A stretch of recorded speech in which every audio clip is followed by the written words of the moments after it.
Doctor Ambedkar SC போக்குவரத்து தொழிற்சங்கத்தினுடைய புதிய நிர்வாகிகள் தேர்ந்தெடுக்கப்பட்டு இன்றைக்கு நிர்வாகிகளுடைய ஆலோசனை கூட்டம் வடலூர் அரசு போக்குவரத்து டெப்போ எதிரில் நடைபெற்றுக் கொண்டிருக்கிறது. இந்த நிகழ்வில் புரட்சியாளர் அம்பேத்கர் தொழிலாளர்களுக்கு அளித்த உரிமைகள் எஸ்சி தொழிலாளர்களுக்கு எஸ்சி பணியாளர்களுக்கு ஏனைய தொழிலாளர்களுக்கு அளித்த அந்த உரிமைகள் அந்த சட்டங்கள் இன்றைக்கு ஒன்றிய பாஜக அரசினால் அதை நீக்கரவு செய்து புதிய தொகுப்புகளாக மாற்றியிருக்கிறார்கள். இந்த புதிய தொழிற்சங்க தொகுப்புகளால் சட்டங்களால் எத்தகைய பாதிப்பு ஏற்படும், அதை எவ்வாறு எதிர்கொள்வது, அது குறித்த பயிற்சி எப்படி என்ற ஆலோசனையை இன்றைக்கு நிர்வாகிகள் செய்து வருகிறார்கள்.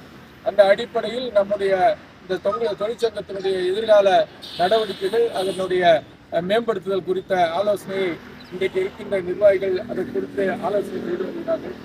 இந்த தொழிற்சங்கம் மிகப்பெரிய அளவில் கூட்டமைப்போடு இணைந்து அதுபோல ஏனைய தொழிற்சங்கங்களோடு இணைந்து தொழிலாளர்களுக்கான உரிமை, குறிப்பாக எஸ்சி தொழிலாளர்களுக்கு இழைக்கப்படுகின்ற இந்த அநீதிகள், அவர்களுக்கான உரிமை மதிப்பு குறித்த அத்தனை நடவடிக்கைகளும் எவ்வாறு எதிர்கொள்வது என்பதை பற்றி முடிவு செய்ய இருக்கிறார்கள். எதிர்காலத்தில் சங்கம் சிறப்பாக செயல்படும்.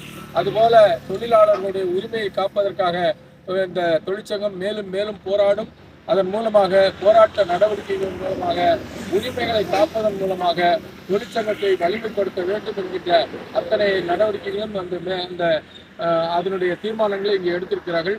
தொழிற்சங்க நிர்வாகிகளுக்கு என்னுடைய புதிதாக தேர்ந்தெடுக்கப்பட்டிருக்கின்ற மாநில தலைவர், மாநில பொதுச் செயலாளர், பொருளாளர் உள்ளிட்ட அத்துணை தொழிலாளர் நிர்வாகிகளுக்கும் என்னுடைய மனமார்ந்த வாழ்த்துக்களையும் பாராட்டுகளையும் தெரிவித்துள்ளேன்.